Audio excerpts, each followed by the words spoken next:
What is going on, everybody? Welcome back to the channel, and today I'm doing my Stanley Cup 2024 bracket challenge, so let's hop into it.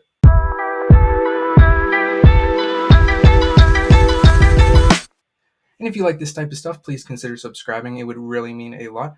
But anyway, last night the NHL regular season ended. There's an off day today, and then tomorrow the Stanley Cup playoffs start. So much like the quick turnaround of the regular season into the postseason, I'm just going to hop straight into this bracket. And the first matchup we have over in the West is number 1 seed Dallas Stars against the number 2 wildcard team, the Vegas Golden Knights. And the Stars, coming off of a 113-point season, they were 52-21-9. The Golden Knights, on the other hand, only had 98 points. They were 45-28-8.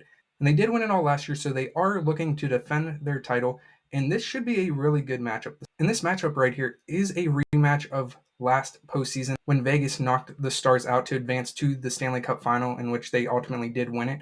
The Stars have retooled their team a little bit. They added Chris Tanev at the deadline to put him on that number 1 defensive line with Heiskanen. They had 8 20-plus goal scorers, so the Stars do have offensive production throughout their lineup, really. And you cannot forget about Jake Ottinger, who can pretty much single-handedly win them games if he is on. The Golden Knights, on the other hand, and their core from last year is back. They have a bunch of returning guys who played in the finals last year, and then they went out and added Anthony Mantha, Noah Hannafin, and Thomas Hertl at the trade deadline. So a bunch more talent. They did some salary cap shenanigans once again. If Vegas has a deep playoff run, Mark Stone should return to the lineup, and that just gives this team yet another boost.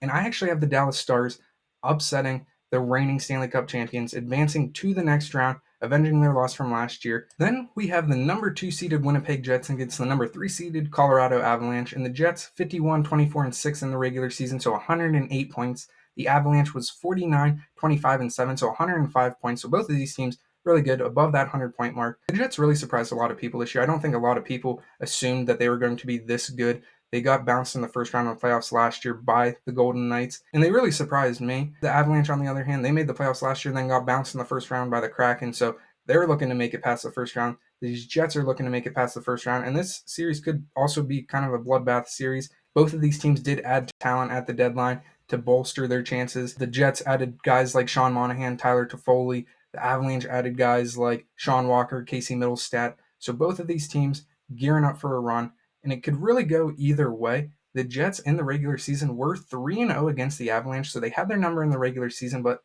this isn't the regular season, so the Avalanche could just flip the tables on them. I think what gives the Jets the edge in this series is Connor Hellebuyck. He had a great season. He just has to be better than he was last year in the postseason. Last year, he let in over 3 goals a game, had an .886 save percentage, so he has to be better.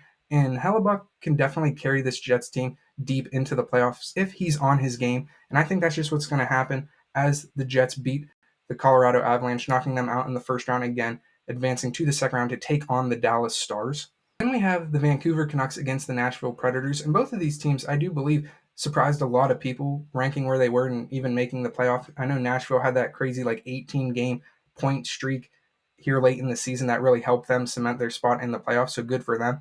And Vancouver finished the year 50-22-9 with 109 points. The Predators, on the other hand, 47-30-5 with 99 points. So both of these teams really good regular season. And I've read a lot about people calling Nashville the dark horse of this playoff, thinking that they can make a deep playoff run, but I don't believe that's the case. I think Vancouver will knock them out in the first round. I think overall Vancouver just has a more complete team than Nashville. Nashville still has really good players. They have a good goaltender in Saros, but Nashville does have a lot of young guys and a lot of playoff inexperience. Not that Vancouver has a ton of playoff experience in their own. They've missed the playoffs in 7 of the last 8 seasons, but overall, I just think Vancouver has a better chance to make it deep into the playoffs, so I have them winning this series against the Predators.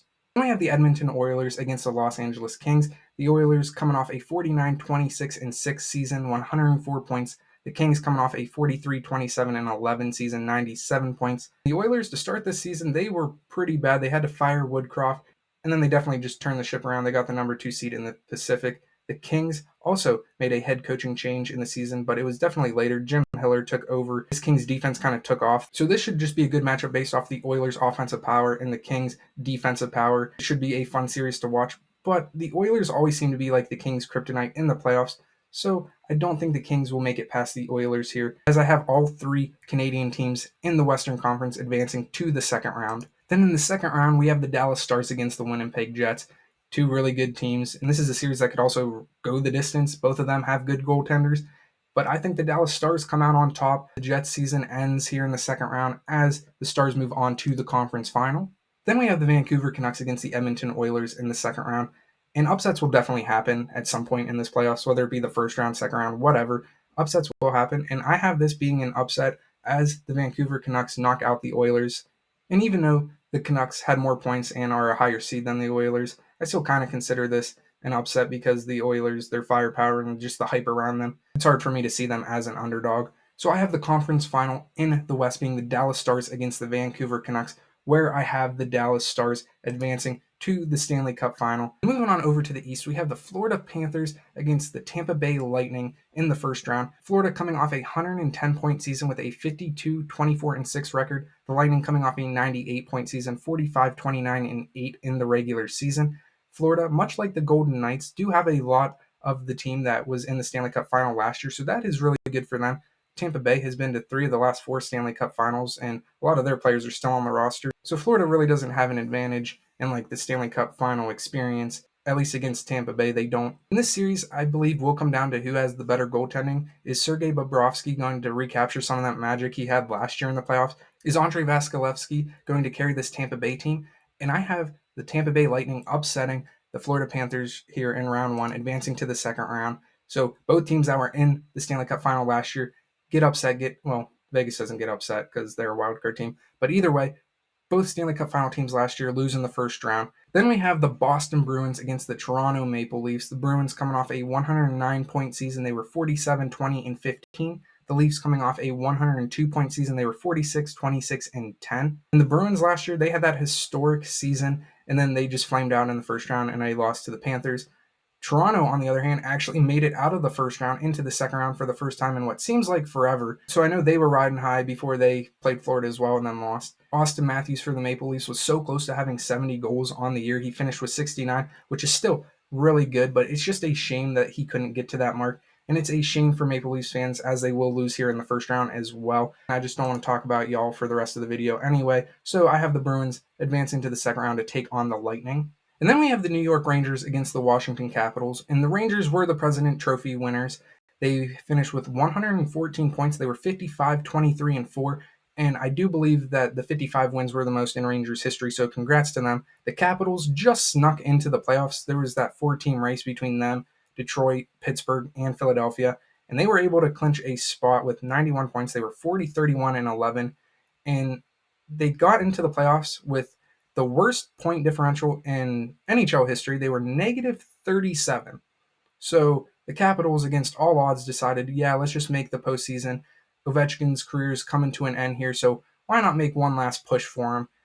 And then they get matched up against the best Rangers team pretty much ever, if you're going based off like their record and stuff. And I don't think the Capitals are going to make it out. Like, I'm just trying to be honest. Even though the President Trophy winners seem to be cursed or whatever, I do believe they will get out of the first round against the Capitals. And then the last matchup in the East, we have the Carolina Hurricanes against the New York Islanders. The Hurricanes finished 52-23-7 for 111 points, and the Islanders finished 39-27-16 for 94 points. And this matchup is kind of funny because Carolina has like the best special teams unit, and the Islanders have like the worst special teams unit. The Hurricanes' power play is second in the league in the regular season. They were 26.9%, and they have the top penalty kill at 86.4%. So insanely good. And having a good special teams will be very beneficial in the playoffs. And then the Islanders are pretty much on the absolute opposite end of the spectrum on that. They had the worst penalty kill at 72.2% and the 21st power play at 19.7%. If you lose all of the special teams battles in these series, there's no chance for you to really make it. So I do have Carolina just based off of the fact that their special teams are so much better than the Islanders' special teams. So then we have the Lightning against the Bruins, and I'm pretty sure these are the two oldest teams in the playoffs, like based off like player age. The Bruins seem to be getting up there in age. Tampa Bay, they seem to have had like generally the same team in forever. So whichever team's fresher, I think, has the better chance of winning this series. And I have the Bruins beating the Lightning in the second round, advancing to the conference final to take on the winner of the Rangers Hurricanes. And I do have the Carolina Hurricanes upsetting the New York Rangers, going up against the Bruins in the Eastern Conference final, where the Carolina Hurricanes will beat the Bruins to take on the Dallas Stars And I have the Dallas Stars beating the Carolina Hurricanes in the Stanley Cup final. So let me know what y'all think about this bracket. I know I didn't go like super in depth into anything, but if you want to talk about it more, let's continue this conversation down in the comments. But yeah, leave your thoughts, whether you like it, whether you hate it. I know if you're a Canadian fan, you probably hate it because I have the Leafs going out first round and I don't have a Canadian team in the final or winning at all. But hey, it is what it is. But yeah, leave your thoughts. Please like the video, subscribe to the channel. I will catch you with another video at some point. Hope you all have a good day. God bless.